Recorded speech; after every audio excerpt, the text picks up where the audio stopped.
There's a dream I feel so rare, so real, and the world in union, the world as one, gathering together, one world, one hell, every creed, every color, once joined, never apart, searching for the best in me. I will fight what I can beat. If I win, lose, or draw, there's a winner in us all. It's the world in union, the world as one, as we climb to reach our destiny. A new age has begun. We must face high mountains, must cross rough seas. We must take our place in history and live with dignity. It's our world in union, all as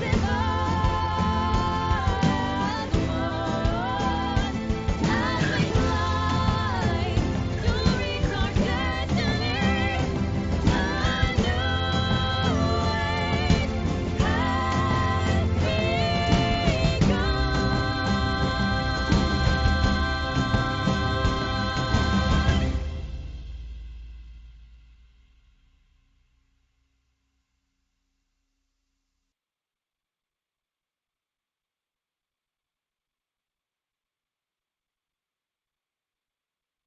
Good afternoon, our guests. Welcome to our second webinar for Poultry India. It's our pleasure to welcome you with this platform. It's quite mixed of emotions, although we are very much happy to be having this chance to be in touch with you, but also at the same time, we are quite still not that happy because we have to do this meeting not in person, but in this online platform. I would like to thank in advance for your valuable time, for your appreciation to our important webinar. My name is Dr. Mustafa Seçkin Sandikli. I am veterinarian. I'm from Turkey. I'm part of global marketing team in Poultry, Ceva. I'm based in France. I'm extremely proud once again to have this opportunity to be together with you on the second time. As you remember, a few weeks ago, we had our first webinar together with you, demystifying H9N2 for India. We were extremely happy, and we got a lot of appreciation messages, but also some important feedbacks. We took all these notes and we studied our homework again. And one of the important requests we have a few times to have another webinar for Newcastle disease. So that's why we really listen to you, we count on your feedbacks, and that's why we are here with our new webinar for Newcastle disease, Ranikhet, in India, new weapons against an old enemy. So today we will be talking about Newcastle disease, which is very important for us. We call them an old enemy because, as you know, we are approaching 100 years. Namely, it is easy to say, but not easy to manage. For 100 years, we have been struggling to find the relevant solutions. And now we are extremely confident to have the new weapons, not in terms of product only, but also techniques, studies, and the references. So today we will be talking about this important disease. We will have 3 speakers today, our guests. We are planning to have you here around 2 hours, 1.5 hours and 2 hours.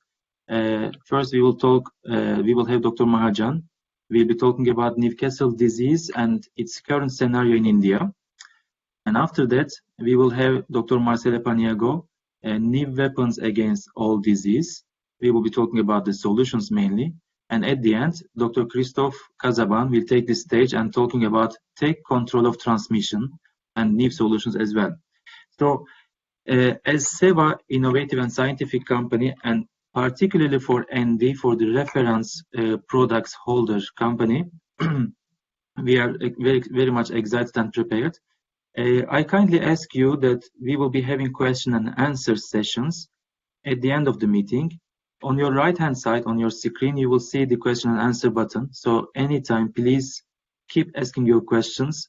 We will be taking our notes, and then all these questions will be answered at the end of the session. In order to help this sequence, it will be extremely helpful if we can also mention to whom you are addressing your question. And if you see if there is any question has already been asked but by anybody else, instead of duplicating it, you can just like it. So we will also see which question is more relevant. So with that opportunity now, I would like to invite Dr. Anand, our country director, India and South Asia, for his opening speech. Dr. Anand? Yeah, can you? Hello.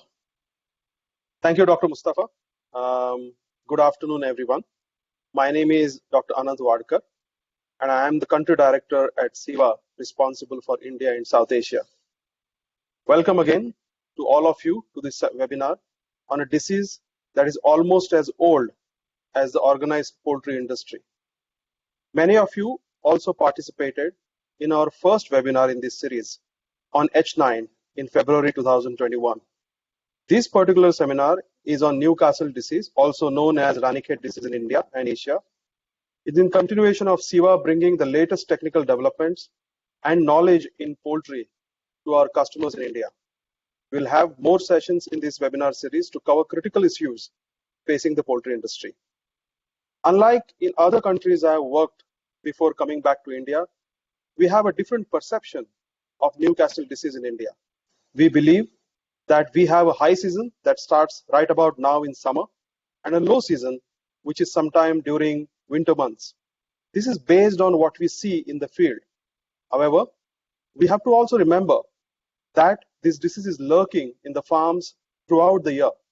The virus is quietly replicating, shedding, and spreading, just to wait for the right moment to start showing the symptoms when the environmental conditions get stressful for the birds. In Ceva, we believe that no season does not mean low season. Let me repeat, low season does not mean no season.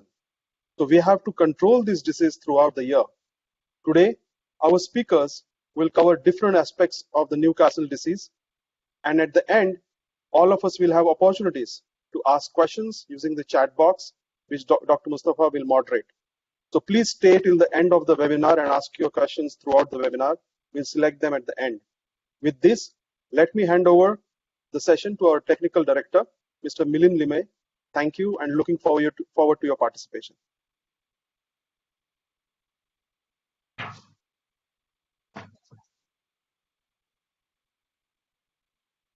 Can you hear me? Can you? Mustafa? Yes, Dr. Milind. Yes, but I can't see my screen. We can hear you, Dr. Milind. So you can hear and see you. You can go ahead. Okay. So good afternoon, everybody.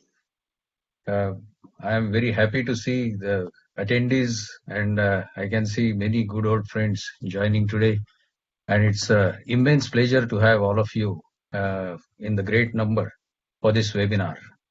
I'm sure this webinar also will offer you new insights to address some old problems, same old problem of Ranikhet disease. Please allow me to introduce our first distinguished speaker from India, Professor N.K. Mahajan. Professor Mahajan is one of the few academicians of our country who have a spirit to step out of their laboratory and get face to face with the poultry industry. I am aware Dr. Chandrasekharan from Ramakkal is also one of the attendees, and he has also set the similar example, like Dr. Mahajan. He's retired professor from Luwas, Hisar, Haryana. He retired as a professor and head of veterinary public health and epidemiology. He is a scientist of international repute and recognition, apart from being a very popular teacher among his students. He has guided about 8 students for PhD and for master's degree. He has worked with American universities like University of Minnesota, University of Pennsylvania on projects related to Newcastle disease and avian influenza. He has published many articles, more than 70 research articles in the national and international journals. In short, let me tell you, Dr. Mahajan has been very humble, very silent, but very close to the industry. He works in his lab. He used to work in his lab, but now he's a consultant. He goes and visits farmers. He interacts with them, and he really gives them viable solutions for their problems. I am very happy to have Dr. Mahajan today as our first speaker who will give us an update on the Newcastle disease, what is happening today. Over to you, Dr. Mahajan. Thank you. Thank you, Milind, for your nice words. Can you hear me now? Yes, we can hear Yes, you, we Dr. can hear Mahajan. you. We can hear you. Okay. Yeah. Thank you, Ceva, for giving me this opportunity to be amongst us, amongst you, amongst various people this afternoon. So I'm along with my veterinarian colleagues, Mustafa, Chris, Marcelo, Dr. Anand, here to address many of your questions and queries related to the this Newcastle disease. As already started by Dr. Anand, that this is an old disease we are facing for the past more than around 100 years now, and we are trying to know more and more, and still it's trying to evolve itself into a new format. So that's the situation. So we need to know how we can work with this and how we can handle this situation. So I will be telling you more about the situation in Haryana and in India, as well as then how things are evolving and changing, and what are different options before us to handle this disease. So, as we know that this is viral diseases are biggest challenge to the poultry industry in India, and we are right now facing unprecedented outbreak of HPAI. But we keep on facing NDV also in all forms of poultry production operation in India, in and out throughout the year. So this new disease, Newcastle disease, was recognized for the first time in 1926 in Java, later on in Newcastle upon Tyne in the UK, and then in our country also in Ranikhet, because that's why we know it by the name Ranikhet disease. And this has been an old idiom that we have been saying, that if the Ranikhet disease comes in your farm, all birds will die. That used to be the fear in those earlier days. But after the advent of vaccines, thank God that we have a lot of good quality vaccine now during this time, and we can fight with this disease and we can prevent the extreme economic losses which otherwise it used to cause. So this is a virus have belonged to the family, the genus Avilovirus and family Paramyxoviridae. It has got various serotypes, avian paramyxovirus 1 to 15, And then they had the genotypes like class 1 and class 2 classified into one. Even class 1 has only one genotype, whereas class 2 is having 18 genotype, 1 to 18. So as the chronology goes, the first outbreak was recorded in 1926. Then 1930, first report of nervous symptoms was observed. And then 1960, there was a panzootic of Newcastle disease due to genotypes of 5 and 6. And right now we are having in 2020, we are having more than we are having 19 genotypes. The host range, because this virus is very widely spread all over around us, it approximately affects 241 species of 27 orders out of known 50 orders of the birds, different categories. And then we know that the viscerotropic disease, which it causes different forms of clinical picture depending upon the type of the virus. Viscerotropy velogenic, this is one of the highly pathogenic form in which hemorrhagic lesions are seen in the intestine, and it causes a lot of mortality. Then the second one, which is important, is neurotropic velogenic. This form is also presented with high mortality and usually following respiratory and nervous signs. So both are there, nervous as well as respiratory signs. Then mesogenic, a form that presents the respiratory signs and occasional few nervous signs sometimes, but the mortality is normally low. Then it comes to the lantogenic form or respiratory form, which presents with a mild or subclinical respiratory infection. And the last one is asymptomatic form, where it usually consists of a subclinical enteric infection, which normally goes unnoticed. Then how to differentiate pathogenic and non-pathogenic Newcastle disease, this we can do in the laboratories, so that we know that the fusion gene is responsible for its pathogenicity. So in that, what are the different combinations of different nucleotides? So on that basis, we can find out whether it is a pathogenic one or it is a non-pathogenic or low pathogenic. Then coming to Newcastle disease prevalence in India, as Anant has said in the beginning, that we have high ND as well as low ND, but it is seen throughout, ND is seen throughout the year. So that is there, and we can say that though there is no systematic data available, but the outbreaks are observed in all forms of poultry farming. Normally we are having intensive poultry farming systems throughout the country, and the virus keeps on shedding, and which remains a challenge. And many people they are in the habit of vaccinating with live vaccine throughout their life of the birds, maybe in laying throughout. This results in variable mortality and production losses, leading to heavy economic losses to the farmer, because sometimes it's not controlled, depending upon if there are new genotypes have emerged. As we have noticed during the past few years, I have been associated with 2 of these episodes in Haryana itself. We noticed very high mortality in peacocks. Peacocks, we know it's our national bird, and it is normally very heavy bird, very heavy and very hardy that way. Normally doesn't come to the disease, but something when it is definitely an indicator, just like sentinel birds, which gives us some indication that probably something new has come into our country and some from somewhere.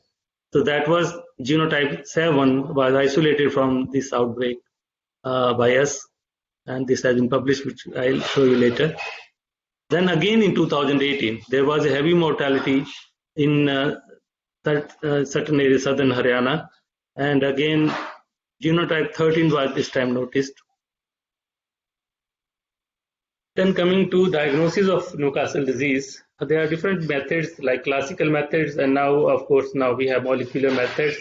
So mean death time and intracerebral pathogenicity index, intravenous pathogenicity index, hemagglutination and hemagglutination inhibition, they are very common. Similarly, ELISA is very common, but virus isolation is not very common. It is done only in research laboratories or in vaccine institutions.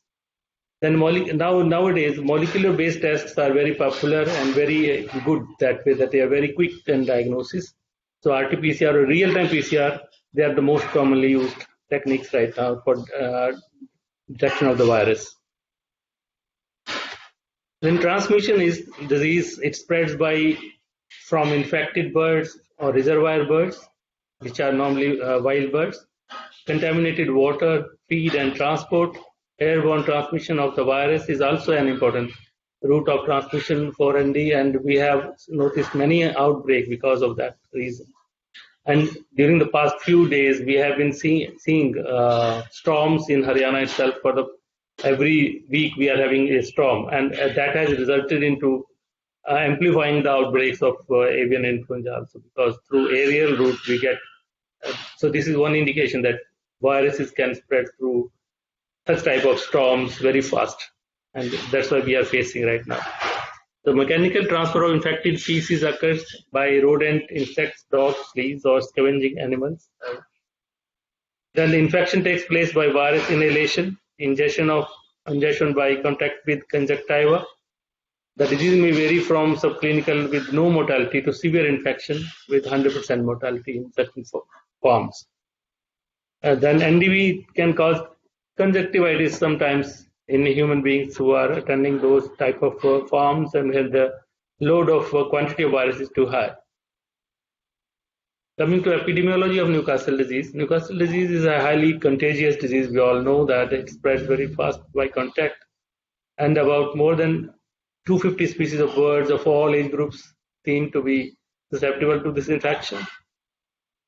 And the wild birds, they are the natural reservoir of the virus. So that is very important, and we do not know, they keep on roaming around at our farms. Many species of birds suffer from the natural infection from this virus, and including the peafowls, therefore play important role in the epidemiology of this disease. Then as we know that class 1 isolates are grouped into single genotype, whereas class 2 isolates are subdivided into 1 to 18. Which all are predicted to be virulent in chicken except genotype 1, 2, and 10. Clinical diagnosis, as I told, we can do serologically, we can test by HAHI or ELISA, and for virus demonstration, we can do qPCR, which is very common technique right now, even for AIV as well as NDV or any other viral infections. Then next generation sequencing. This is the one most recent tools that have revolutionized the diagnosis of infectious diseases, which facilitates the rapid, sensitive, and specific detection and differentiation of mixed infections within a single host. We have seen two NDV viruses together in one bird. So this type of things we can diagnose by this new generation and next generation sequencing. So currently we can say it is the most throughput tool used in discovery of novel viruses, which are associated with unknown diseases. Sometimes we do not know what is the cause of this disease. So by this technique, we can find out what is the cause of this disease, and we may come across some new viruses in that process. The most promising vaccines against the virulent Newcastle disease infection in poultry could be recombinant or vector vaccines generated by reverse genetics, which have a wide range of coverage and no risk of virus evolution. So this type of symptoms you must have noticed. Most of my colleagues, veterinarian colleagues, they must have noticed this type of problem in their farms. And this was the project in which we were working on surveillance of Newcastle disease and AIV in all over India in different 4 locations. So this was in Haryana, and we had collected some migratory birds as well as backyard birds as well as commercial birds and collected their samples. And this is the paper which we have published for that peacock outbreak, detection and molecular characterization of Newcastle disease virus in peafowl in Haryana state, India. That disease occurred in 2012. This paper appeared in 2013. So this was a class 2 genotype 7, which was isolated from from the brain of the peacock. So this type of symptoms were observed. They were showing signs of nervous system involvement, taking of fat, torticollis, partial paralysis, and the necropsy finding were very characteristic hemorrhages on the foraventricular glands and congestion in the brain. So this type of birds, they were gathered in good number in different rescue centers. This was for the diagnosis and confirmation. And the deduced amino acid sequence of partial F gene were found to have amino acid motif GRR, KR from 1111 to 1117 in the fusion protein cleavage site in this virus. So this amino acid motif is indicative of allogenic nature of these NDVs. Then phylogenetic studies have also shown that the virus belonged to class 2 genotype 7, very closely related to virus isolate which originated from outbreaks in Western Europe, Israel, Indonesia, Taiwan, and India. This was another outbreak which we myself also attended in Faridabad area in Haryana. And there was again mortality in peacocks. And this time we also collected samples, but this time there was a combination of Newcastle disease and avian influenza both, because this time we tested using real-time PCR for both the viruses as well as next-gen sequencing. After 2018, there was this outbreak in breeder flocks in 2019. Despite vaccination, flock strength was 60,000 breeders at the age of 7 weeks, and they showed typical lesions in proventriculus as well as torticollis, and mortality was 12,500 birds, and the genotype 13 was found associated. So these were results of Newcastle disease in Haryana from whole genome sequencing analysis. So you can see that in this bird here, we could find velogenic as well as mesogenic, two types of viruses in one, and it's genotype 13 as well as some genotype 2 mesogenic also. So in desi birds, particularly these backyard birds, this is very common. Then complete genome sequence of Newcastle disease virus isolated from backyard chicken in northern India was published recently during this month only. So this shows that the genotype it had showing isolated backyard chicken in state of Haryana, two strains and one genotype 13C class 2 isolate with genome sizes of this much number nucleotides. This were identified. So this has appeared in American Society for Microbiology recently, this month only. So what are challenges in and for NDV control in our countries? That real challenges: detection of all types of NDV, then identification of interlineage unknown genetic variations, role of vaccination in virus evolution, live vaccine particularly. Then the vaccination may give protection from disease but may not stop virus shedding. Then large phylogenetic and antigenic distance between vaccine may provide scope for virus evolution. Rolling ration due to suboptimal vaccinations are sometimes seen. Then low virulent NDV needs only 2-point mutation to become pathogenic. So that's why we keep on saying sometimes that it's a low ND, but low ND can turn to a high ND anytime. Other issues like spillover, host passage, expanded host range may also lead to virus evolution. So that is the problem which we may get new genotypes in future. Then coming to the second part, that is another Indian scenario. We have been facing this problem for the past so many years. That is respiratory disease complex.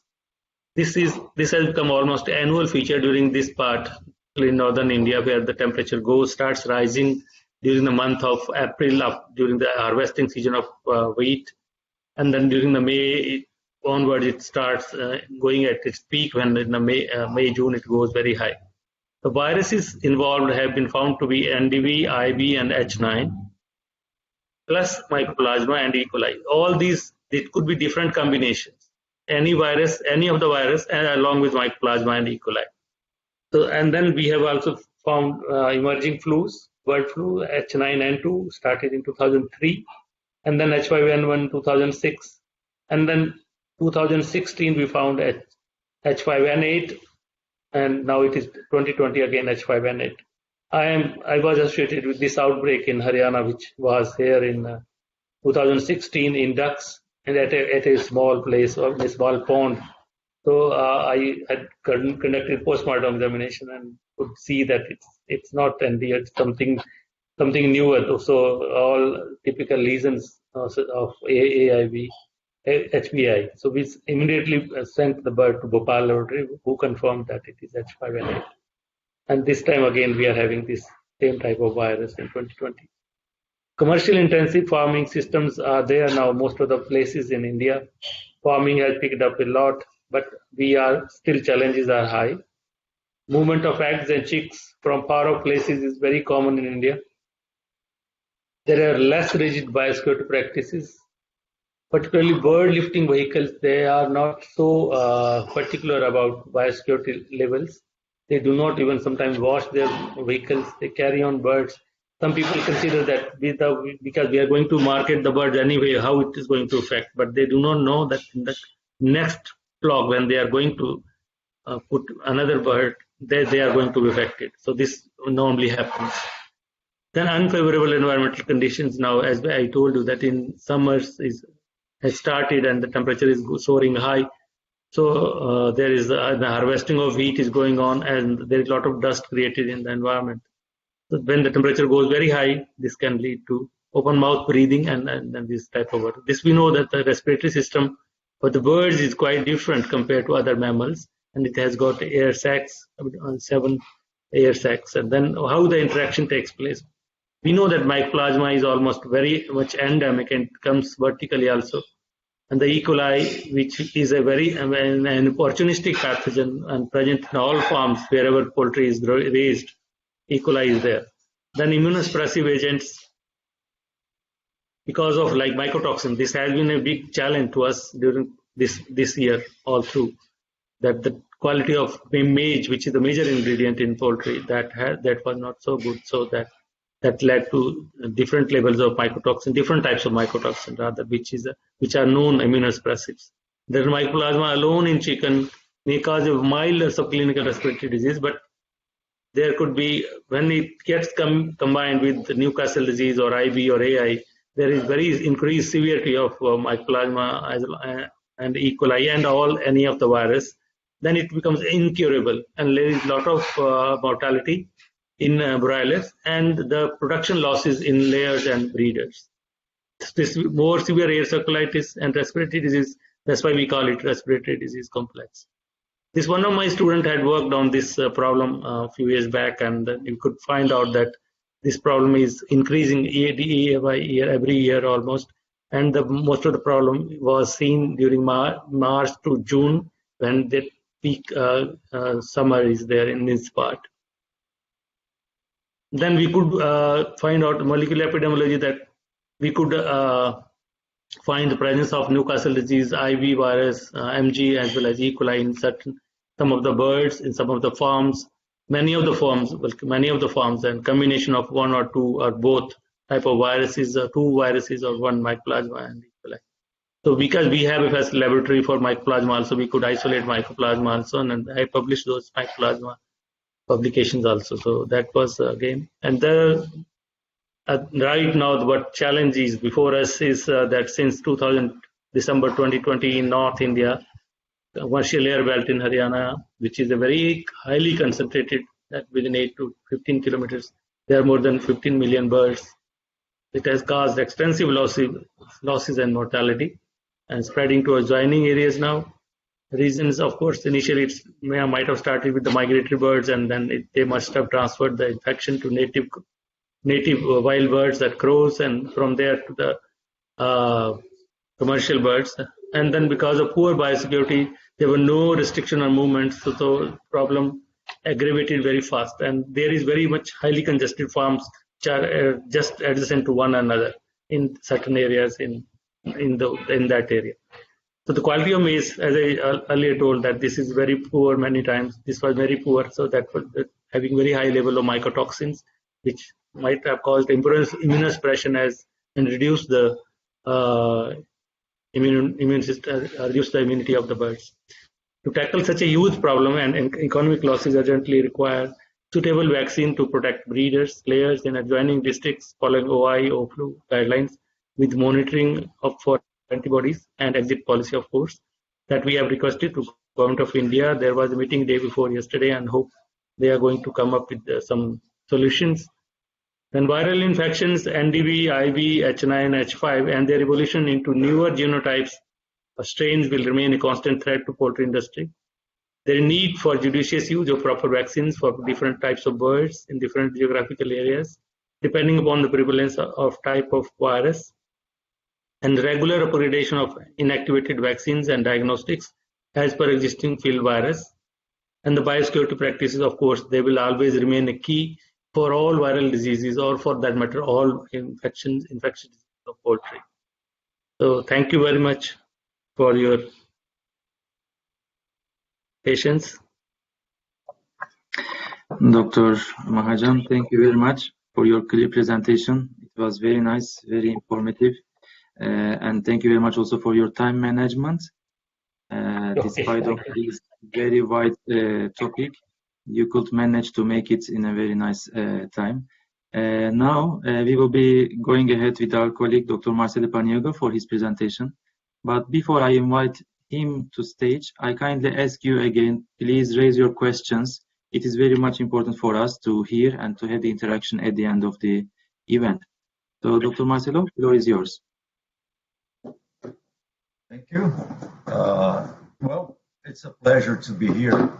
And I would like to repeat Dr. Mustafa's words that it's nice to be here, but it would be much better if you could have been in person.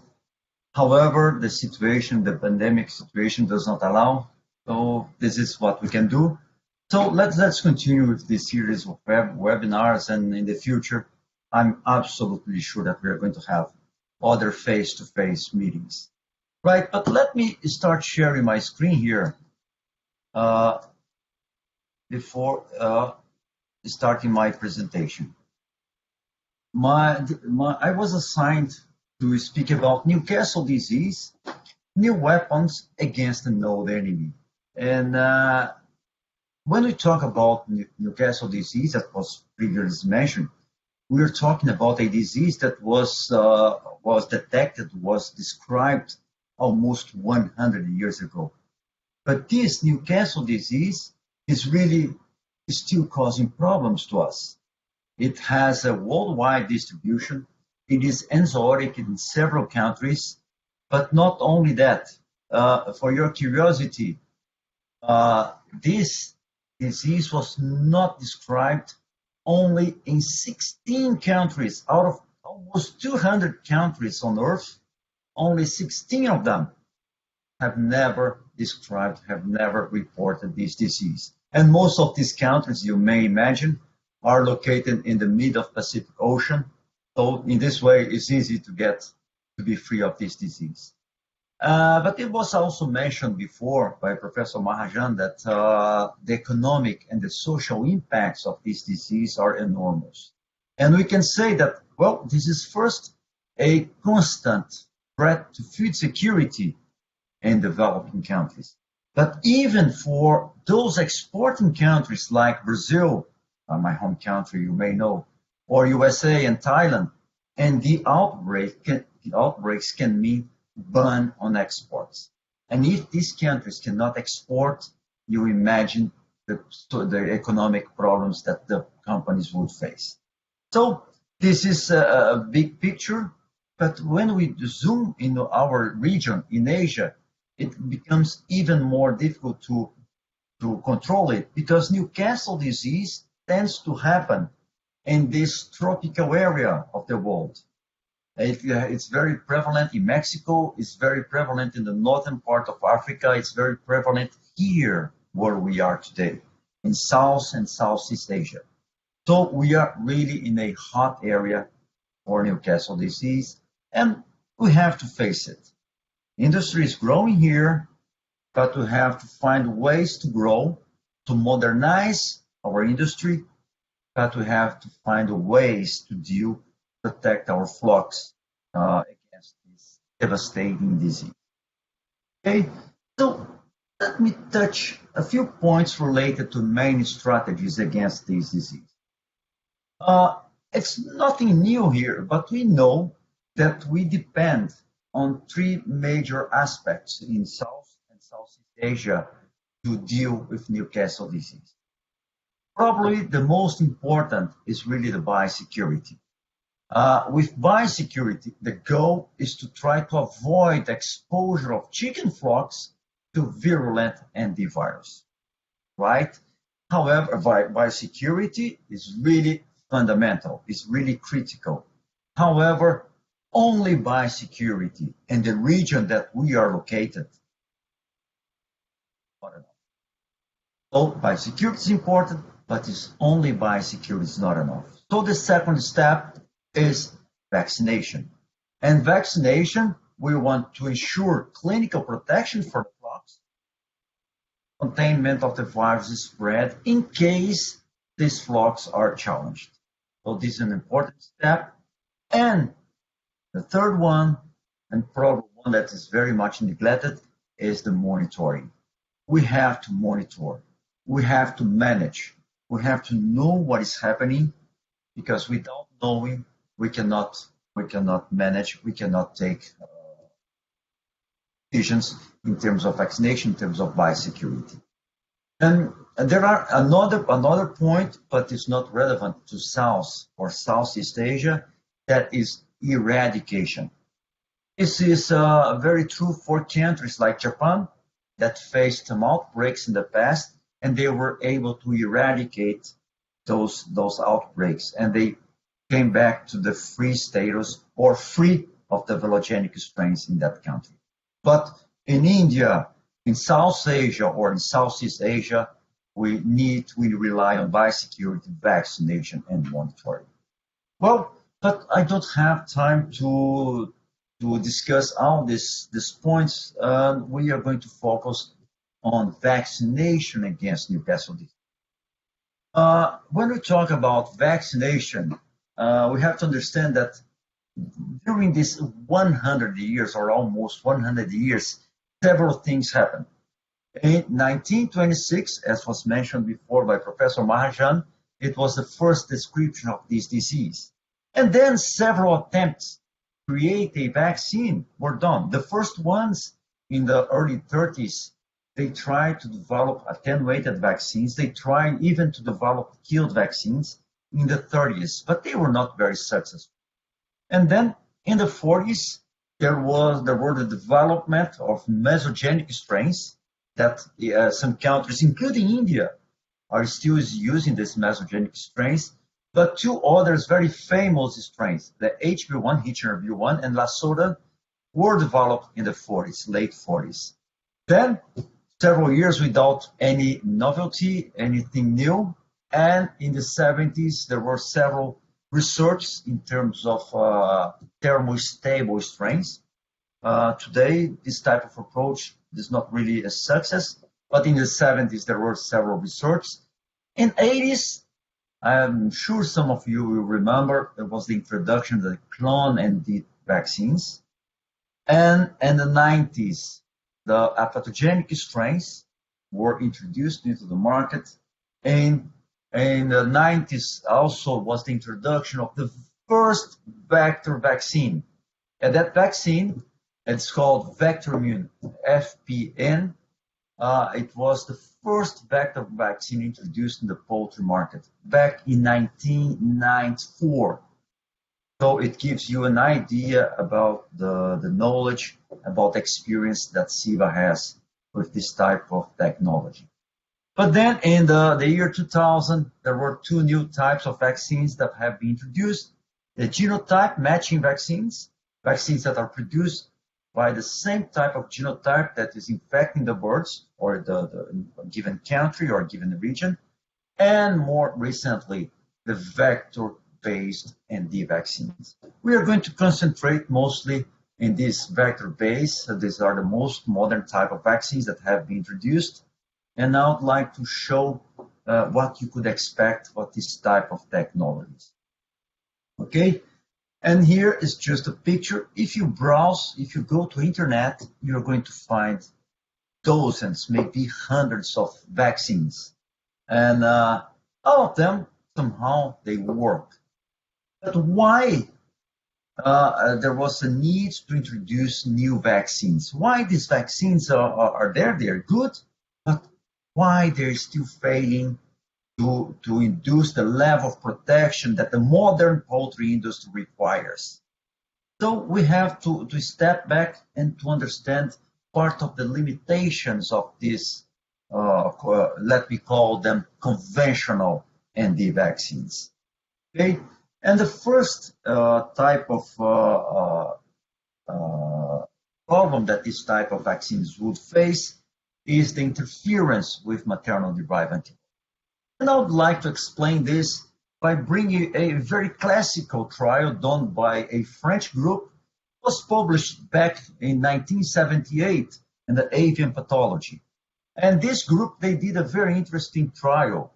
What they did, they had several birds, and they took the birds that had no maternal-derived antibodies, SPF birds, and birds with maternal-derived antibodies against Newcastle disease, right? And then they vaccinated these birds, and they challenged them every 5 days. At 5 days, 10 days, 15, 20, all the way to 60 days of age. Okay? So they vaccinate them, all of them with the same vaccine. In this case was Hitchner B1, given by eye drop, and the challenge was done by an European strain, allogenic strain, by eye drop as well.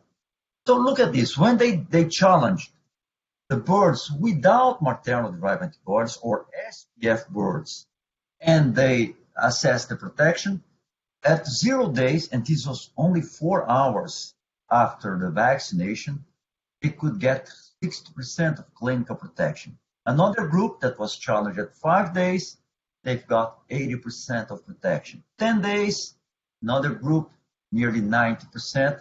And you see that when the vaccine takes, it induces protection. So the live vaccine induces up to 100% of protection and remain there till 60 weeks of age. But interestingly, when they vaccinate the birds with maternal-derived antibodies, and here I insist, it was the same vaccine, the same route by eye drop, the same dose, everything the same vaccine strain. The only thing that was different is that these birds carried maternal-derived antibodies or passive immunity against Newcastle disease. And look,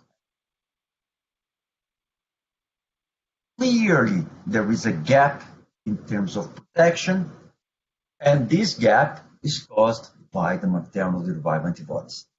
And bad news for us here in Asia is that the higher is the level of maternal-derived antibodies, the higher will be this gap in terms of protection. Because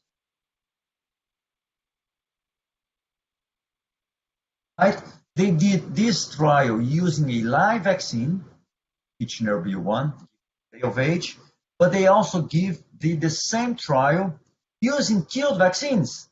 They inject killed vaccines by subcutaneous route in birds with and without maternal-derived antibodies. Absolutely the same picture. Without maternal-derived antibodies, very good level of protection. With maternal-derived antibodies, because of interference, we see there is a gap in protection, right? So interference of maternal-derived antibodies is one of the points that the conventional vaccines, I would say, they are not the optimal response for that, right? And as I mentioned to you, the higher the level of maternal-derived antibodies, the bigger will be interference. And this is a picture, what we can find here in Asia. This is a publication done in the WVPA, World Veterinary Poultry Association Congress in 2019, showing probably 220 flocks. Each bar is one flock. And this is the level of maternal-derived antibodies of each one of these flocks. In average, you can see 8 log 2. It's really a wall of maternal-derived antibodies. So this is our reality here in Asia. We are over-vaccinating breeders because we have to protect those birds. And as a consequence, we have very high and uniform levels of maternal-derived antibodies or passive immunity. So this is one of the limitations of this vaccine, but there is another. If you decide to do this vaccination in the farms to escape or to reduce that level of interference, we all know that in the farms, the vaccination is always problematic. Look at this picture here showing a lack of drinking space. Here again, lack of drinking space, several birds that are unable to reach the drinkers, or the quality of the vaccination. Look at this drinker, or this type of spray vaccination in the farms. We all know that vaccination in the farms is at least very challenging, and very usually the results are not as we expect. So these are some limitations of this type of vaccines.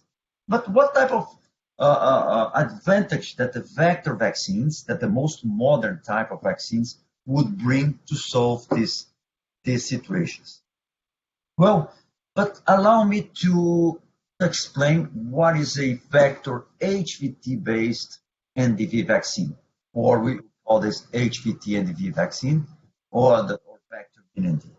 We start from a NDV virus, Newcastle Disease virus, and it's well known that the most important protein to induce protection is this F protein. F stands for fusion.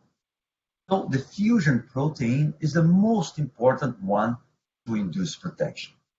So what our scientists did in Japan, in our research institute in Japan, they took a herpes virus of Turkey, or HVT, the very well known HVT, the vaccine against Marex, and they inserted these genes here that will encode for the F protein, and they took these genes, the sequence here, and they inserted into the HVT. So once this vaccine, this construct, is applied to the birds, will express proteins that will protect against Marex, but also, and most importantly, they will express the F protein that is responsible for protecting against. So this is in a very summarized way, in a nutshell, what vector immunity is about, right? But then we have some questions to answer. What kind of advantage this type of vaccines could bring? And I wanted to illustrate with one challenge trial that was conducted recently. And it was done in commercial broilers with maternal-derived antibodies of 7.4. You see, moderate to high level of maternal-derived antibodies, exactly what we could find in our region here in Asia.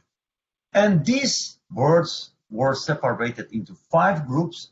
One group received a genotype 7 field vaccine, or as I described it before, as genotype matching vaccine, okay, plus a live NDIB, and they were applied at day of age. Another group received a genotype 2 field vaccine. This is the most common type of vaccines that are commercially available, plus live NDIB. Vector immune ND plus live NDIB, only the live vaccine, and of course, no vaccination, the control group, right?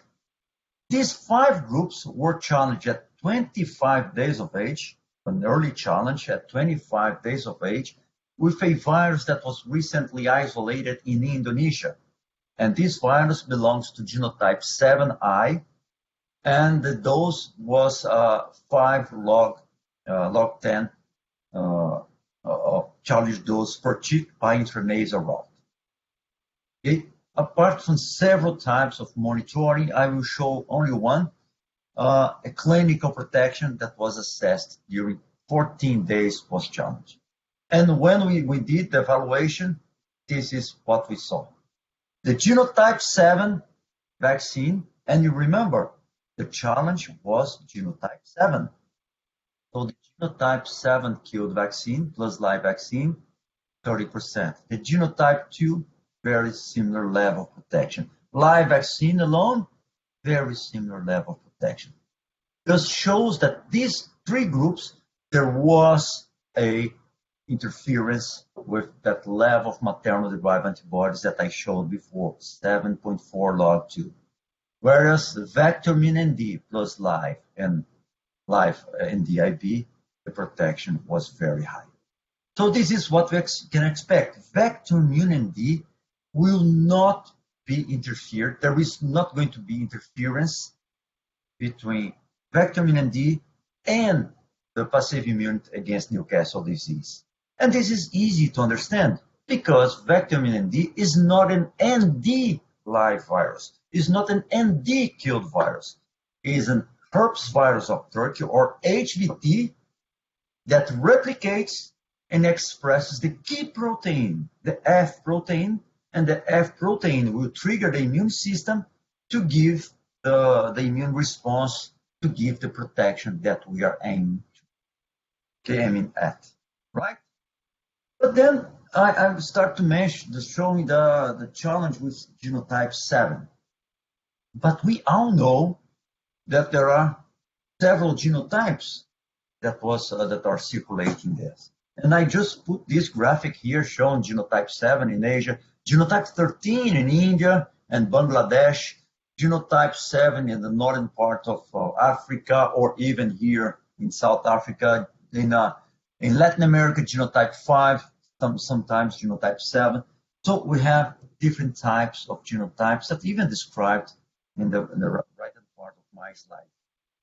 So the first question that you have to ask is that, but does it protect against all these genotypes?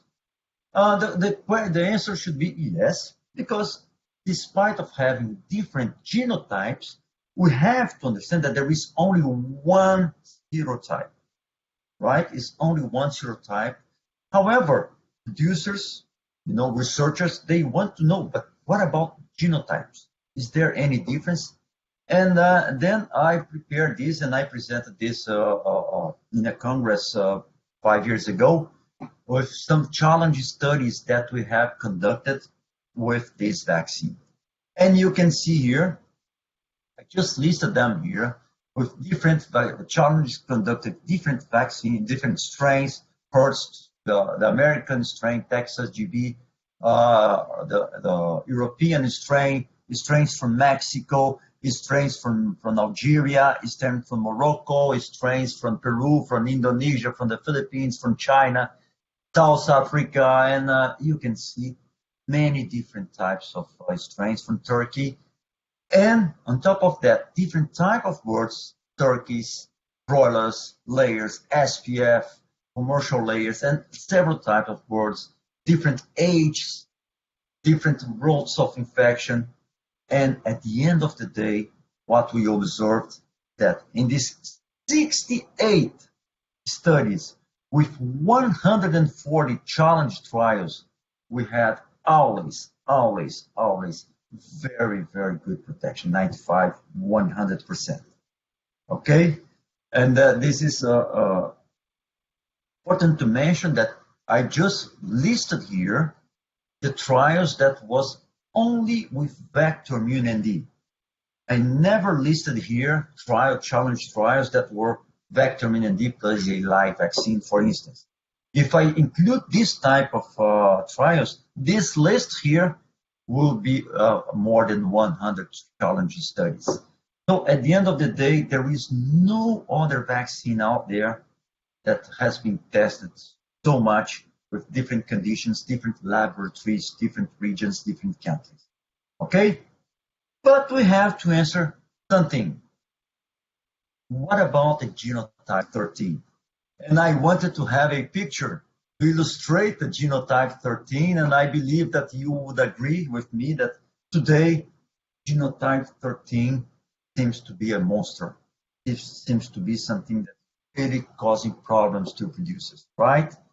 Well, the first point to understand is that genotype 13 is previous classified as genotype 7. Okay, so this is important information. Today, the new classification put it in genotype 13 or genotype 13A and or 13A, 13B. However, it was previously classified as genotype 7. This is a publication done by DL and co-workers, and even more recently, a publication done by Dimitrov. This also states that the isolates genotype 13.2.1, 13.2.2 that were isolated in Pakistan and India, they were previously assigned the genotype 7, right? So just as a reminder to you, let me come back to the list of challenge studies. And among all of those challenge studies, all of these in red were conducted with genotype 7. And several parts of genotype 7, 7A, 7B, 7D, 7I, 7H. So it's really a big library of challenge trials. And out of these 37 studies, with 87 challenges, all of them 95 to 100%. Let me just clarify one more information. When I refer to 87 challenges, because some studies, let's see this first one, study number 38. Okay, this I consider one study, but there were 3 different challenges.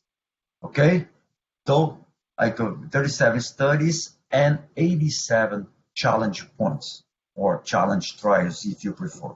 And all of them at the end, 95 to 100%. But this is not enough. This is not enough. Now we are working in the trial number 69 that will have a challenge strain genotype 13. We want to keep investigating this vaccine because we need to bring information to producers. We need to give information to researchers and to the industry as a whole. Okay? Well, but let me proceed. I have one more topic to address here, that how this type of technology completely changed the way we see vaccination, the complete way we see the prevention of this disease. This is one trial that was published a few years ago in 2014. And this is a long trial. I just try to summarize here. One part, these commercial layer pullets, they were vaccinated Vector-Immune D. There were other groups, Vector-Immune D plus live vaccine plus live and killed vaccines, but I just want to select one group, Vector-Immune D, that was given at day of age. So every 3 weeks, 4 weeks, this group of scientists, they took some birds from the experimental farm and they brought them to the laboratory, be challenged with a genotype 7H that was isolated in Malaysia, right? So at 3 weeks, they brought a group of birds and they challenged. At 4 weeks, they group another group of birds and they challenged this bird at 6, at 10, all the way 72 weeks of age. Okay, and look what they found. Look at the clinical protection after ND challenge. 3 weeks, 4 weeks, the vaccine, the protection grows all the way to reach 100% and remained at 100% at 72 weeks of age. This is amazing to think that, imagine that we are in April now. We are in April 2021. We would vaccinate a flock today, and we would challenge this flock in the beginning of 2023, and still get 100% of protection. It's only this type of technology that can bring this type of protection. No other technology that can do it, right?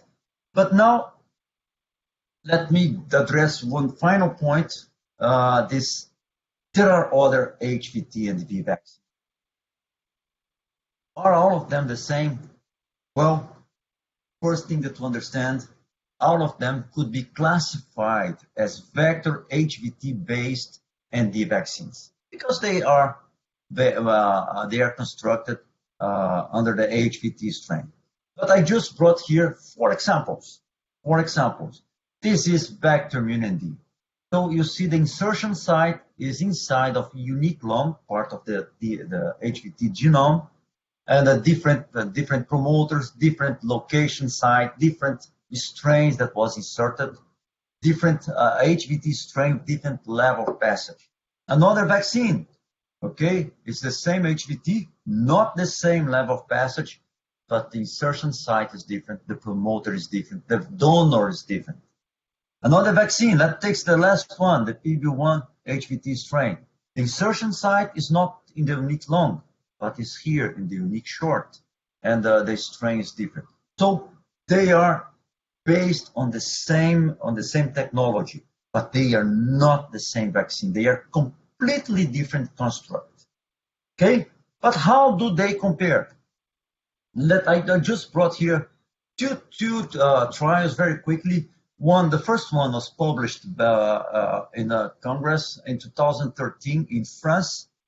And these authors here, the scientists, they brought 3 different trials. One in broilers, another in broilers, and the third one that was done in layers. Okay, this is a way to present, but I prefer to present the same results in a different way. It's a little bit simpler to see the difference between these 2 products. Okay, this is the same results, and the broilers, and layers. Look at this. Let's see this first trial here. The flocks that were vaccinated with Vector-Immune D, they reached very high level of protection 2 weeks before the other vaccines. It took 6 weeks for this product to reach the same level of protection as Vector-Immune D. And the other trial, absolutely the same situation. It took to the other product to reach the same level of protection 2 weeks later. In layers was even more evident.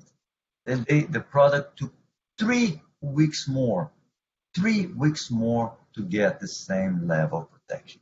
So it clearly illustrates the products are based on the same technology, but they have different constructs, they have different biological properties. Therefore, they have different performance.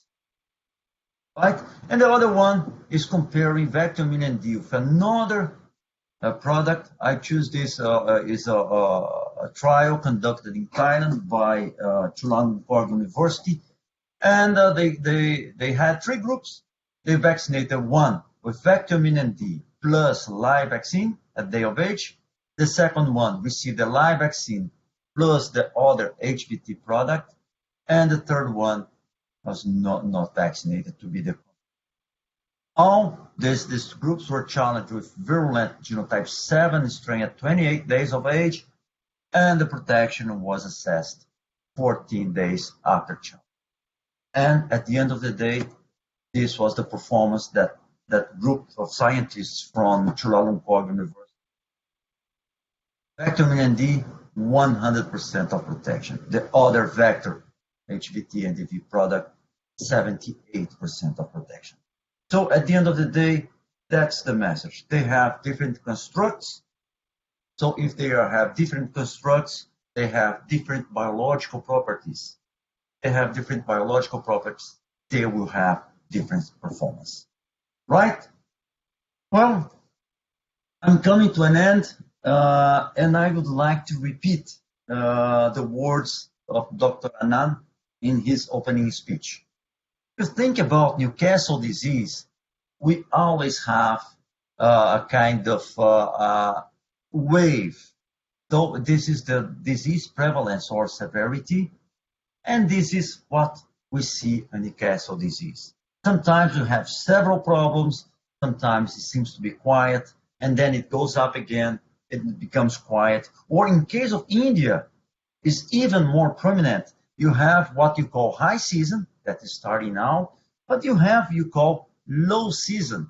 But I like the word that was low season does not mean no season. And this is clear. So even when we have the low season, we have some disease prevalence. We have the virus that is spreading, right? So this is what we have seen in the behavior of this disease over the years. And most importantly, despite being reported for almost 100 years, we are still today discussing about Newcastle disease. It remains as one of the major threats to the poultry. Right? In Asia, with the development of the industry, with much more birds in the same areas, with much bigger farms, preventing losses associated with ND has become critical for the profitability of the companies. There is no doubt. So investment on biosecurity, investment on proper vaccination, and investment on monitoring are the cornerstones to prevent Newcastle disease. But I would like to finish my presentation just addressing this point, proper vaccination. Proper vaccination is not only giving the vaccine, but proper vaccination is giving the right vaccine in a proper way. And here, I just explained the clinical protections that can be induced by the level of protection that can be achieved by vector immunity. But today, vaccination for the modern industry has to go beyond clinical protection. Clinical protection is things from the past. Today, a vaccine has to be able to give clinical protection, as I mentioned to you, as I showed to you. But the vaccine has to be able to reduce the re-excretion. The vaccine has to be able to reduce the transmission of the ND virus in case of any type of challenge. Okay, and I would like to stop here. And the next presentation, we are going to address this issue with a vaccine controlling or reducing the transmission of ND virus. Okay, thank you very much for your attention. And back to you. Let me stop sharing here. Thank you very much, Dr. Marcelo, for this very comprehensive but also very much a visual presentation. It was nice to hear and listen to you. Now, without further delay, I would like to invite Dr. Christophe Casaban, our scientific director in Ceva. Dr. Christophe, the floor is yours. Yes, hello. Thank you very much, Dr. Mustafa. And welcome to all of the attendees. I send you my greetings from France. It's a pleasure to be with you today. So yes, indeed, after all of these presentations on Ranikhet disease in India and the ways to control it, I'd like to close this session with probably an ultimate step that can be achieved with this new technology, which is to really take the control of the transmission, namely to think about flock and the population immunity. So just a few reminders to start with. As we know today, the poultry industry is growing, including in India, and it's becoming more and more common to observe such large complexes, including dozens of houses, and you can imagine hundreds of thousands, if not millions of birds in the same place. So that's an example of the so-called Delmarva Peninsula in the United States. And we heard with Professor Mahajan that there is also in Haryana state some areas of very, very high density. So that's the case in many countries where poultry industry is well developed, including in India, of course, where there are some areas where indeed you can find in a relatively small area a huge amount of houses, of farms, of companies next to each other. So is there any Achilles heel into this concept or this production system? Yes, there is. And this Achilles heel is related to the spread of the viruses. So when we take the example of Ranikhet disease, either on the velogenic stage or even through the circulation of lantogenic strains, so this is just a graphic representation of densely populated poultry area with different complexes and different farms, including different houses. So if we zoom at one of these complexes, the issue is whenever Ranikhet disease virus is entering into this complex and actually is able to infect one house, then through the replication of this virus, in case it's facing some susceptible birds, then the disease will spread massively to neighboring houses and will be ultimately also shed outside of this complex. And so it will further infect the next complexes, the next farms, or the next companies. So there is definitely an issue here. So what can we do? I'd like here to use the lessons we are currently learning from the COVID-19 pandemic. This is an overall schematic representation of the speed of disease transmission when one human being is infected to other human beings. And as you can clearly see from this drawing, there is a very clear and quick exponential increase of the disease transmission. So actually, why are we stressing so much on the social distancing and facial masks whatsoever? Is that just by reducing by half the transmission ability coming from one infected human being, we are dramatically reducing the amount of infected people and sick people. So this is where epidemiologic specialists are using the so-called SIR model. SIR stands for susceptible, infectious, or recovered, in order to assess the dynamics of a disease in a given population. And this is what we are about to do now when dealing with a poultry population, especially in a dense area. Actually, for the same thing, we can say that first, a chicken is susceptible to a disease.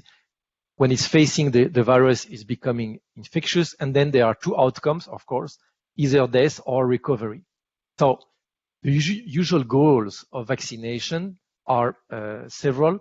It's to reduce the susceptibility, or in other words, to increase the resistance of the bird to the disease in order to prevent this bird to become infectious. And in case it was infected, to obviously prevent the death or the clinical signs. But this is very true at the individual level. Now let's think at the population level, because actually this is what matters in the modern poultry industry. So if we take the example of a disease with a so-called reproduction ratio of 2, it basically means that one infected chicken is able to infect 2 infected chickens, and so on and so forth. So again, reproducing this exponential dynamic of disease spreading. So if we have, or if we use a vaccine which is able to bring this reproduction rate to 1, then we're gonna also reduce the likelihood of disease spreading among this population.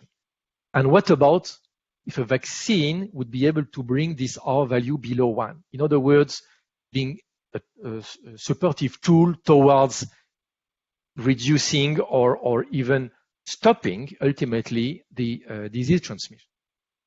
So this is where what we did with Vectormin ND in cooperation with scientists from Utrecht University in the Netherlands. And this is what I'm gonna show you now out from this publication, which is an open access publication. So our aim was actually to quantify the transmission of a velogenic Ranikhet disease virus among vaccinated broilers, and obviously to quantify the ability of Vectormin ND to reduce this transmission capability. And to do so, we had to calculate this so-called reproduction ratio, or R, which is made of two coefficients, or two figures.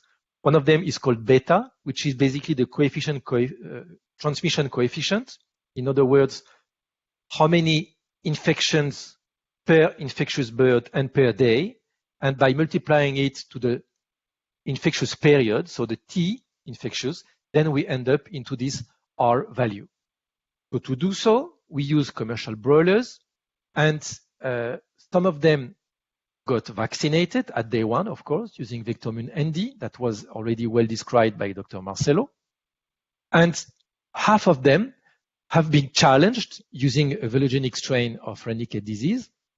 And half of them were kept apart and were brought together 8 hours later to serve as a controls, as a contact. So vaccinated birds that were brought as a contact to the vaccinated and challenged birds. And the same was done using control birds. So if you like, an easier way to represent it was this one. Within the group of vaccinated birds with Vectormune ND, half of them were directly inoculated with this velogenic isolate, and they were commingled 8 hours later with contact birds that were vaccinated as well. And the same was done using control birds. So actually, the objective here was obviously to check to which extent did the vaccine succeed in increasing the resistance to the infection. Also, to which extent did the vaccine help to reduce the shedding from the directly inoculated birds. But ultimately, what was somehow new in this experiment is to check to which extent did the vaccine control the presence or increase the resistance towards this horizontal spread. I mean, a spread of the disease within a vaccinated poultry population. So briefly, we used obviously RT-PCR to detect the presence of this challenge virus from both choanal and cloacal swabs, and we did it every single day for 14 days after challenge. So SIR model was calculated using some, let's say, traditional statistical methods that are reminded here. So let's jump to the results. First of all, that's the rate of survival. So basically, as you can see, the control birds, non-vaccinated, they died very quickly as expected. So these are the red and the orange curves, where they were either directly inoculated, that's the red one, or contact controls, that's the orange one. And the vaccinated birds, either directly challenged or put as a contact, here in green or blue, they survived 100% to the challenge. So first, the challenge model was validated. Now, if we look at the shedding from these directly inoculated birds, we do already observe what we were expecting, namely a significant difference in shedding coming from the vaccinated compared to the control birds. The control birds that are shedding either from the oronasal routes or from the, so this is the top right graphic, or from the cloacal route, that's the bottom right graphic. And again, on the daily kinetics of results collection. And ultimately, all of them died, of course. So that's why there is no further points later than 9 days post-challenge. On the contrary, and you see the difference is highly significant, in the vaccinated groups, this level of challenge virus shedding was much lower, and even some birds were totally blocking this shedding capacity. So that was already very strongly confirming what we already knew. But what is somehow new evidence from this experiment is what was observed in the contact subgroups. So vaccinated contacts to the vaccinated challenged and control contacts to the challenge controls. And as you can see, the contact controls, again, on the right-hand side, they shed a massive amount of virus and they died. Whereas the contact to the vaccinated ones, they shed a very, very limited amount of virus, and most of them did not shed any amount of virus. So to turn it into figures, first of all, there was a significant difference, you see the p-value, in between the infectious period. Remember, and this is done in the contacts, of course. For how many time, how long is a bird able to be infectious towards its group mates? So in the vaccinated group, it was 3.4 days, and the outcome was the survival, of course. Whereas in vaccinates, it was 4.8 days, and the outcome was the death. And the transmission coefficient also was dramatically reduced in the vaccinates compared to the unvaccinates, which was also highly significant. And basically, this transmission coefficient can simply be interpreted as follows. Because it's almost 3 times less, actually it's 2.8, but let's say 3 times less, it gives 3 times more flexibility and room for the sanitary policy to intervene and to take appropriate measures. So that's extremely important in case of an outbreak. And ultimately, just by multiplying these 2 parameters, we end up into an R, so a reproduction ratio, which is below 1 in the vaccinated birds with Vectomune ND, compared to control birds where this reproduction ratio was way above 1. Last point, we calculated the probability that a virus introduction into a vaccinated flock would result in an outbreak. Since the R value in Vectomune ND group is below 1, then this probability becomes negative because the formula is 1 minus 1 divided by R, which simply means that most virus introduction into a well-vaccinated flock will not result in an outbreak, thanks to this extremely strong control of the shedding and of this horizontal transmission of the virus among birds. So, in other words, whenever we are dealing with a complex, even using a huge amount of houses next to each other, but that are well vaccinated and immunized using Vectomune ND, and whenever there is an introduction just because of a breach in biosecurity or whatsoever, we'll have an introduction of Ranikhet disease virus into this complex, and there is, by lack of chance, some shedding of this virus into neighboring houses, this will not result in any further damage in the other houses, neither into the environment, thanks to this blocking ability of the lateral spread of the virus that is elicited by Vectomune ND.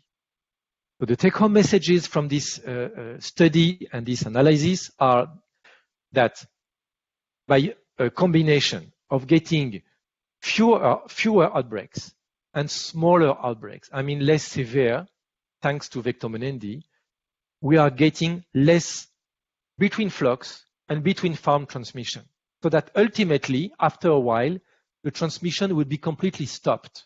So we can aim at eradication of Ranikhet disease in a given complex or even in a high densely populated poultry area. Why is it like that?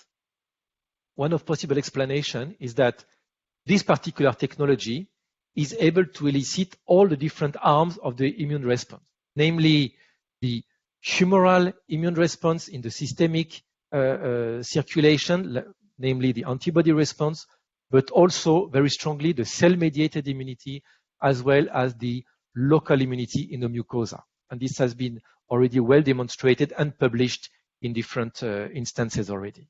So this is very interesting because in free countries, or we can even say in so-called low season countries, applying this type of technology will help preventing the outbreaks or obviously any further spread of a disease if it occurs.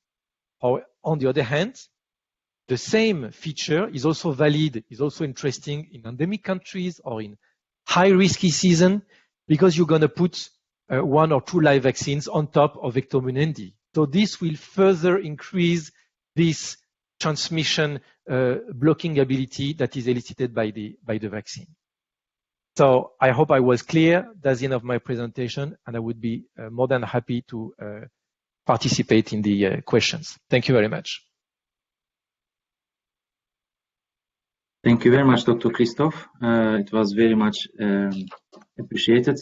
I believe you open with this presentation a new vision for all of us to think about it, because it was quite unaware topic for all of us, but it is very important because it is quite responsibility to think about the future and of course for the future preventing of the disease. So now I would like to invite all of our speakers for the question and answer session. Before I do that, of course, we are just on time with 1.5 hours with our presentations, dear our guests. But of course, we are extremely happy and proud with all of your questions. We have plenty of questions. So due to this respect, we would like to extend the meeting to answer those important questions. I hope you will all understand and maybe looking forward to our replies on that. So let me see if everybody is here. I am also inviting Dr. Mahajan to stage as well. I'm joining, yeah, he's there. All right. Yeah. So I can start with the first question to Dr. Mahajan. Dr. Mahajan, you mentioned about different infections. So the first question is about if a flock is affected by highly pathogenic avian influenza, can it also affect the titers of Newcastle disease or not?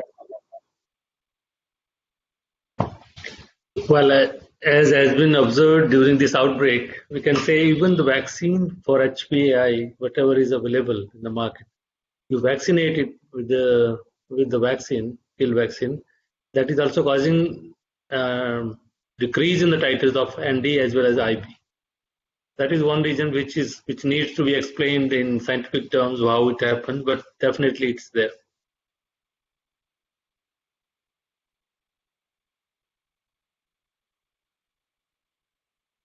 Thank you very much. Any other answers for this question? Would you like to take, or I can go to?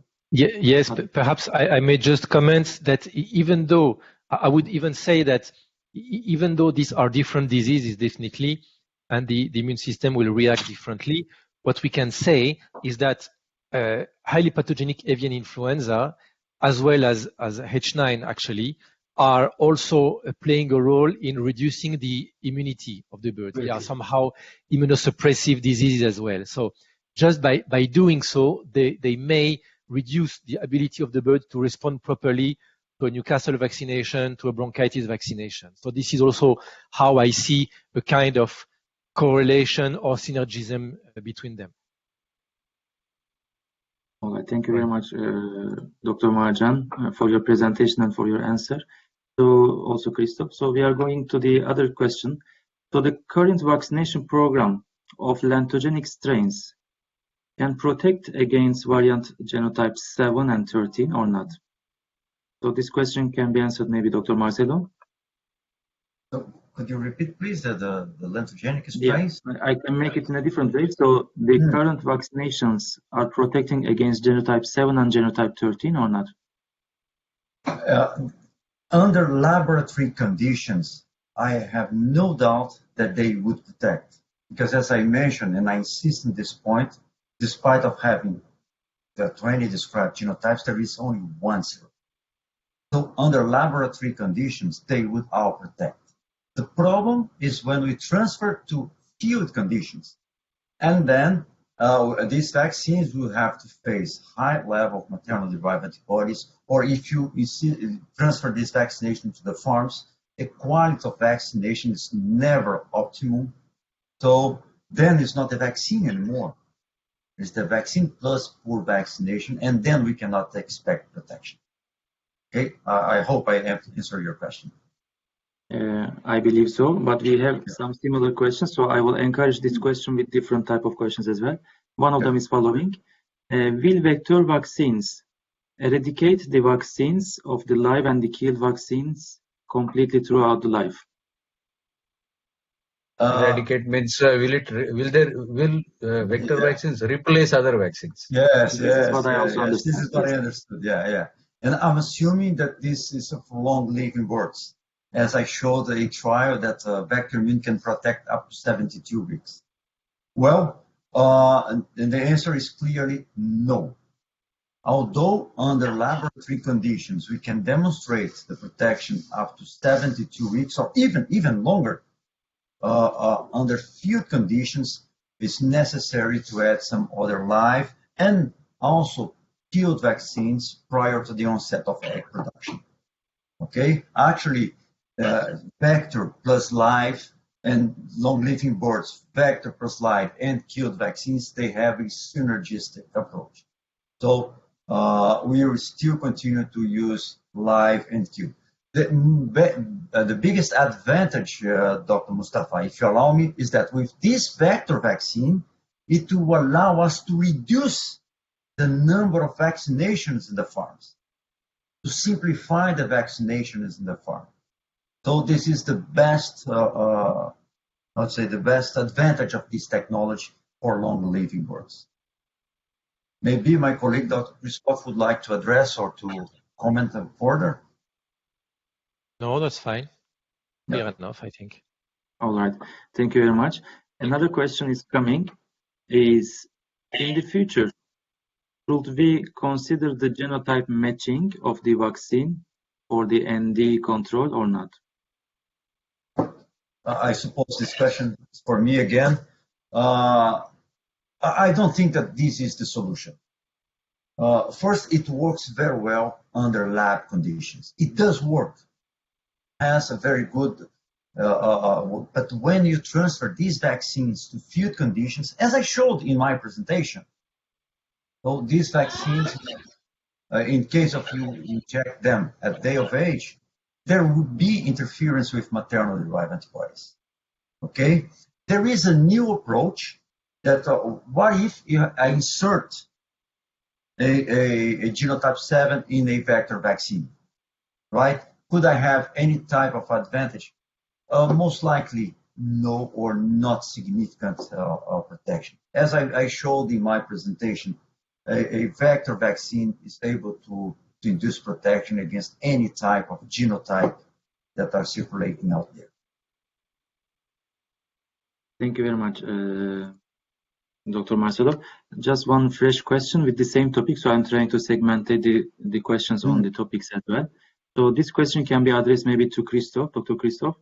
If one of my farm is having the outbreak of Newcastle disease, and if there's another farm just 100 feet away, how can I really stop the entering of the disease to this farm? So based on my experience, that's the question.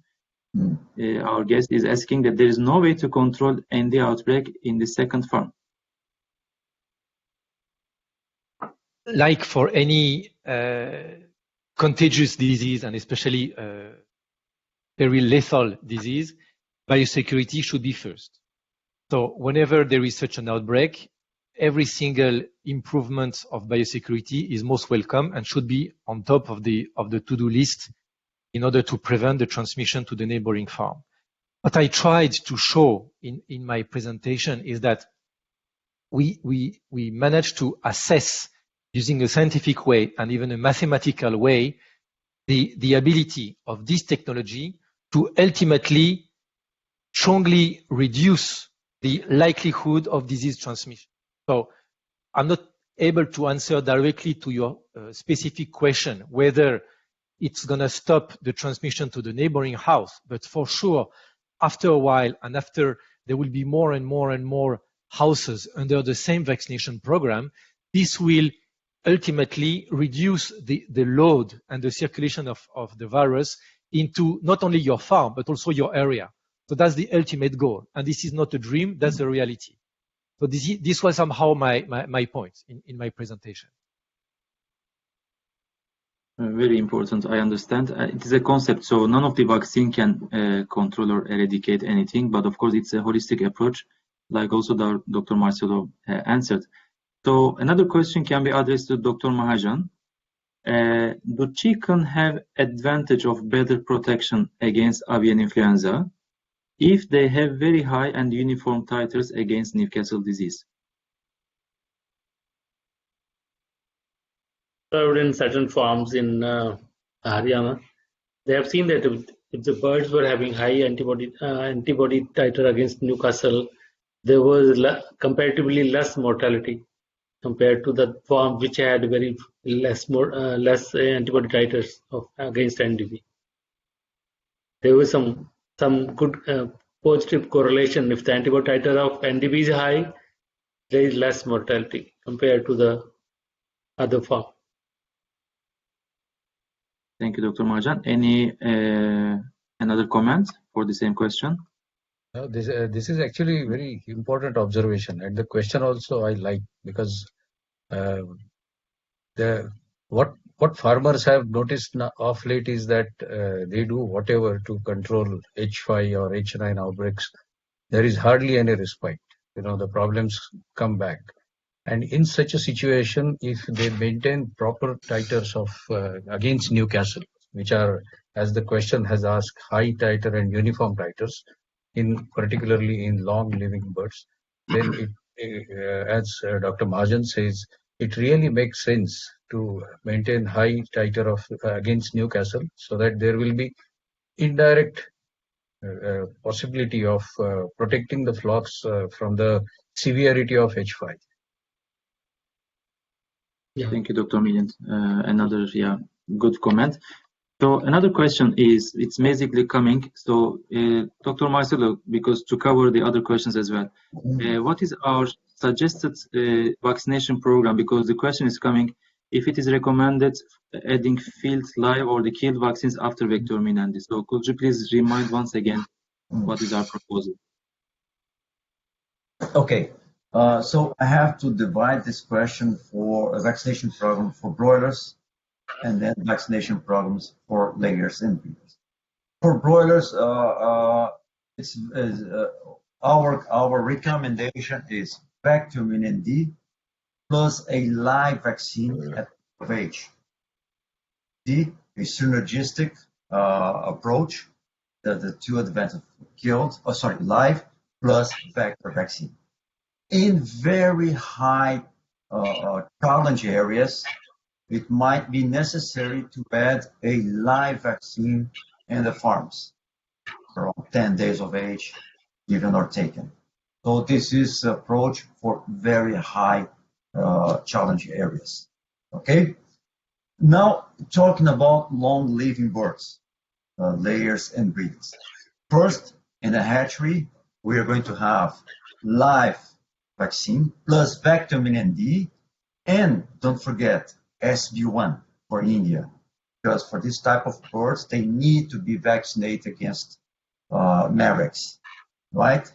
Then, if this area is in a very high challenge area, we need to do a vaccine at around 10 days of age, very similar to broilers, and then another revaccination at, let's say, 5-6 weeks of age, and just to prepare the flock to receive the killed vaccine before the onset of egg production.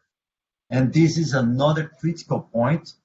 So for breeders at around 20-22 weeks of age, it's necessary vaccine containing a ND fraction. It can be ND, IB, IBD, Rio, for instance. And for layers, this vaccination is done around 14 weeks of age. It can be ND, IB, EDS, but it has to have this ND killed vaccine before the onset of labor, right? But this is, Dr. Mustafa, just a kind of overview, kind of guideline, and this has to be adapted to the farm situation, to the farm condition, to the experience of the veterinarian that's taking care of that farm, the region, the epidemiological conditions. But I just wanted to give a kind of basic recommendation. If you are interested in to talk more, our vet services team in India is more than qualified to answer each one of these type of questions. Okay? Thank you very much, Dr. Marcelo. I believe we could simplify the main message of here, that briefly, of course, Vector-Menandi has day life and day-long protection. But in fact, it is very important to be sure that we are adding live vaccines initially, then it depends on the vaccination program. Another question is coming. Maybe Dr. Marcelo and Dr. Christoph can be answering this question. How can we interpret protective titer in broilers at around 20 to 25 days? Which test do you prefer, HI or ELISA? And which kind of titer level we can expect?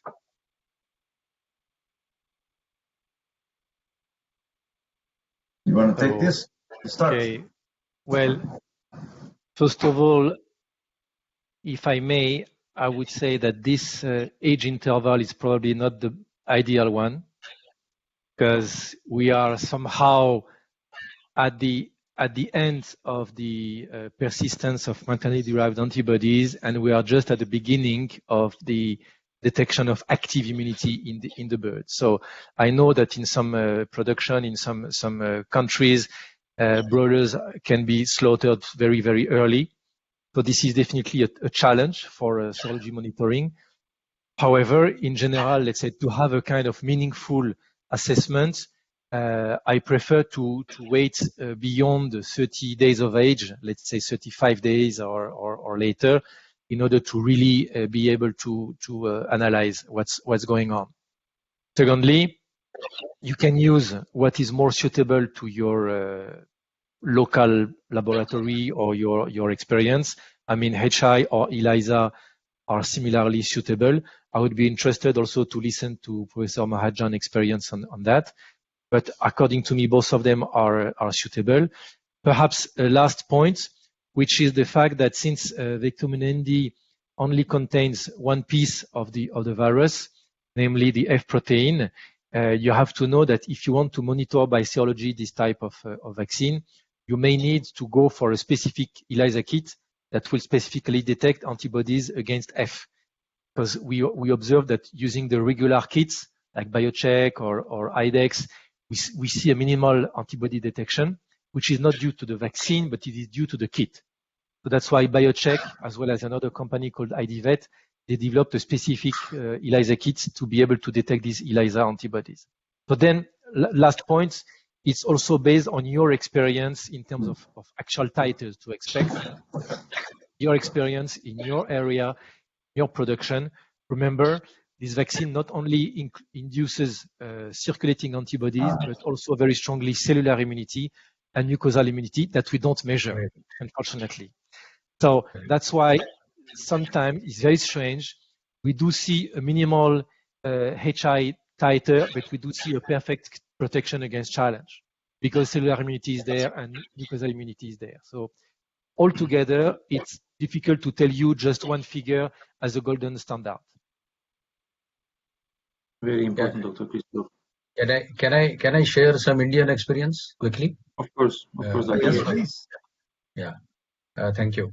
What we have seen, because we have been now using this vaccine, Vectomin ND, extensively in different parts of our country, and what we have seen of late is that we did extensive sampling also for HI as well as for ELISA with specific kit for F protein, and our experience is that HI titers they become more visible after 25 days. If you collect samples on 21st day, then you will find half of the flock to be seroconverted and half is yet to show the seroconversion. But on 25th day onwards, we can clearly notice HI titers. If you ask me about NDV-F titer, that is against F protein, and there is a special kit which Ceva is having in our laboratory. We use BioCheck as well as IDVet as well.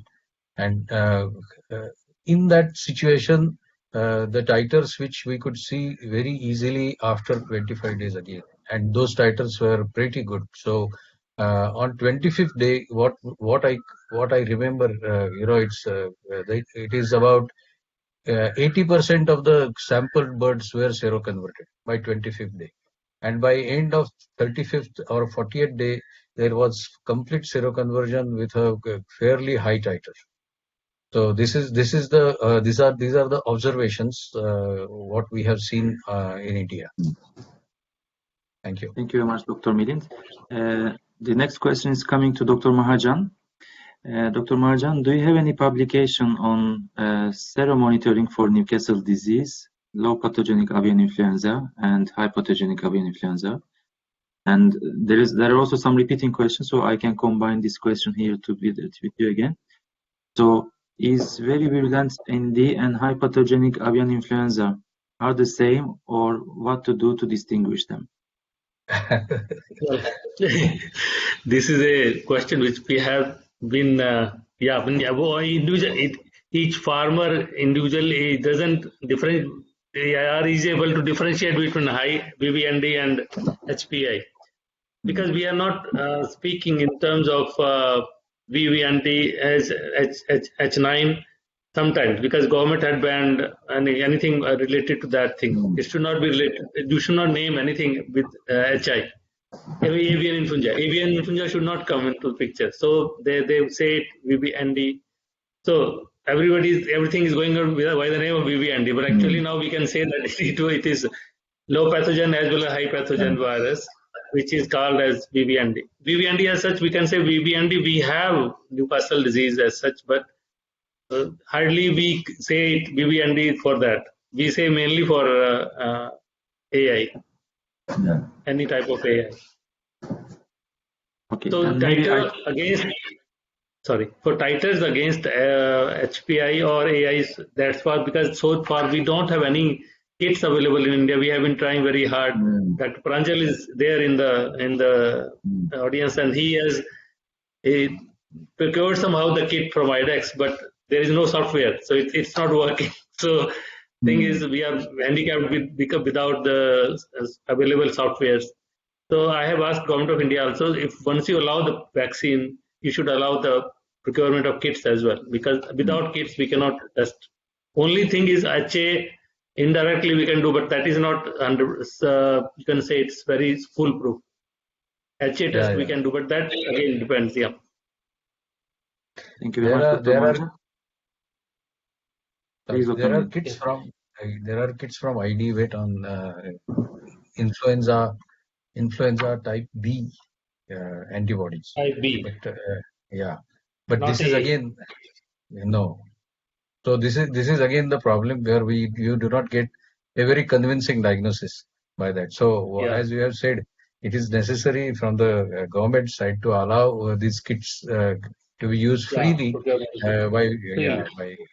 they should object to that, at least. Let us know. Yeah, exactly. Thank you. But what I understand, because there was another question, so maybe I can summarize your conclusion, Dr. Marjan, with that we can confidentially say that presence of ND are making the birds more vulnerable to low PAT and high PAT, right? So that's the understanding. So we have to be sure that we are protecting against Newcastle disease, and we have to be very much confident on that. Thank you very much. So another question is coming, that is different genotype numbers are really matter or not? Yeah, okay. They really matter in the sense the type of whether a new genotype is emerging. Like we have been facing 7 and 13 for past few years. So the existing vaccines which we were having, live vaccine or kill vaccine, they were not protective. Of course, your vector immune is protective. That was not there at that time when we had this problem. So because of that the existing vaccines, live vaccines, which we were having, that they were not effective at that time.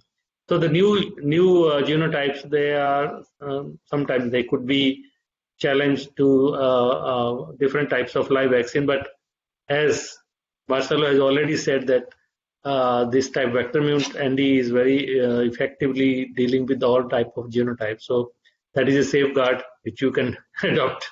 I think so. Now, Marcelo, please. Yes, that's what we observe. When we test with vector immune ND, it really gives protection against all the genotypes that we have tested so far. And we are very confident that it protects against all the genotypes because it's one serotype at the end of the day, right?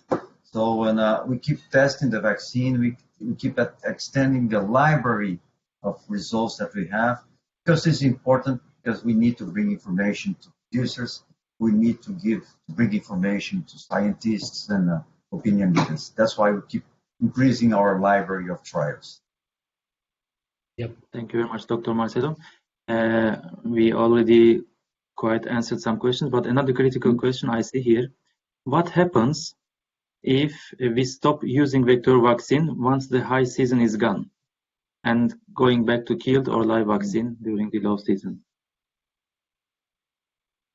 I suppose this question is for me. Dr. Christoph, and then maybe you No, can also, okay. Dr. Mazido. Yeah, maybe I can handle it. Actually, for me, this is also similarly suggesting the question we can face in ND-free countries. Why should I use Vectomyn ND ND-free, like in Brazil or France or United States? Indeed, remember that even in the absence of very clear clinical outbreak, like we do see in high season, this virus is still circulating, either as a hidden virogenic situation, or at least the lantogenic strains like Lasota, like clone, like H9B1, among others, do circulate among flocks. And we know that they are also responsible for some respiratory stress. And Professor Mahajan mentioned that as well in the respiratory disease complex. They also play a role together with IB, with H9 and so on. So we do need to do our best to block the circulation of Ranikhet disease virus, regardless its velogenic or lantogenic type. So throughout the year, throughout the place. And Dr. Marcelo, do you have any also comment?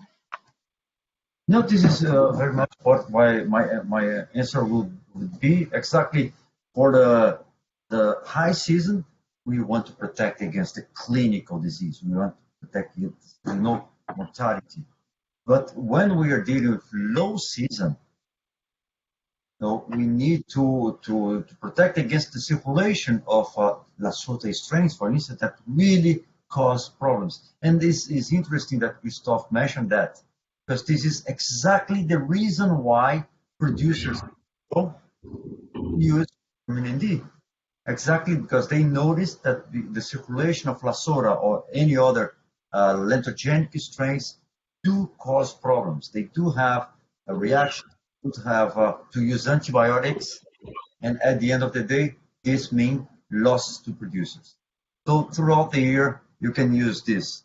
Protect against mortality, but also to protect your respiratory tract of your birds. And then you're going to help to protect against other disease, IB, or to help your flocks to answer or to be stronger in face of H9, for instance. Okay. Thank you very much, Dr. Marcelo. We keep having the questions. I'm extremely happy on that. Thank you very much for your patience and resilience. One question came, so we can address this question maybe to Dr. Christoph. How live vaccines will work in day-old chicks on the presence of MDA? So why it is recommended with Vectomyn ND? Okay, so live vaccines are still necessary to be used in high challenge conditions, because we know, especially after day one application, that they're gonna stimulate very strongly the local immunity in the upper respiratory tract, thanks to the stimulation of the Harderian glands and of several immune patches in the sinuses and in the pharynx. So these localized lymphoid patches will produce actually interferon gamma, and will also stimulate the production of T cells. So actually, this will be extremely important to elicit or to build up a kind of first wall against the virus.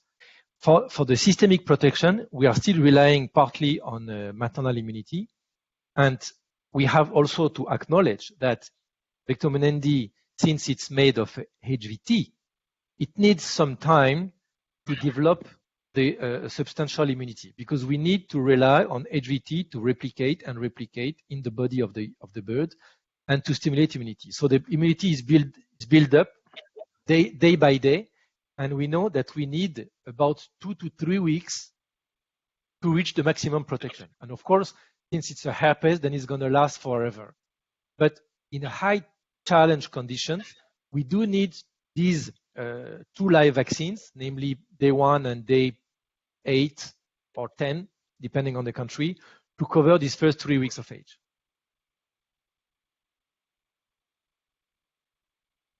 I believe very clear what you are saying. To cover this gap, it is important. So We are not excluding them, so they are not replacing each other. Of course, No, it no, is no. simplifying the vaccination program, but in fact, it is just two pieces of puzzles completing each other. So it is very nice outcome. Thank you very much, Dr. Christoph. Another question is coming in a different way. So within how many days we can repeat vaccination during outbreaks? If